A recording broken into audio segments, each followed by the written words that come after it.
There is a real drive in the public sector to be more data-driven in everything we do.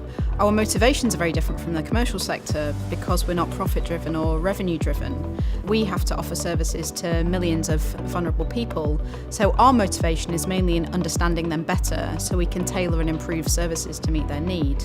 We also, in doing that, want to make decisions which make us more efficient, more cost-effective to the taxpayer.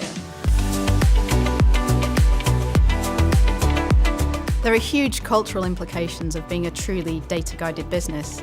The main one for senior executives is how you make evidence-based decisions as opposed to decisions based on your gut instinct and your judgment, which is how most senior executives have been taught to make decisions. That's actually a huge pivot for most organisations, but it's what you need to do to make it truly data-driven. Well, I think a key advantage for larger companies in terms of collaboration is they may have good skills in terms of collecting data, for example, but not very good skills in terms of innovation. So when you can open up data, via an API, for example, you're bringing the best of the market and the best of the market to compete. Because if you look at apps, for example, they have to be good, otherwise the cost is so trivial, you're just going to delete them. So there's a kind of a race to be the best.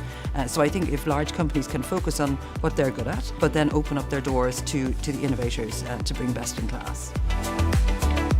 The single thing I'd say to leaders who are embarking on a journey to being truly data-driven is to focus on the people that you need to lead and not purely on the data. So focus on your customer base, focus on the skills you have internally, and focus on the products and services that those people need. If you do that rather than looking at the data purely, you'll solve whole organisational problems as opposed to fixing data in a silo. I think we're going to need a change of leadership in terms of how those who are leading enterprise organisations, for example, understand that they need to change, that they need to unlock the value in their data. And very often leaders, or quite often, are not adopters of technology themselves. So I think they need to bring that very much into the boardroom.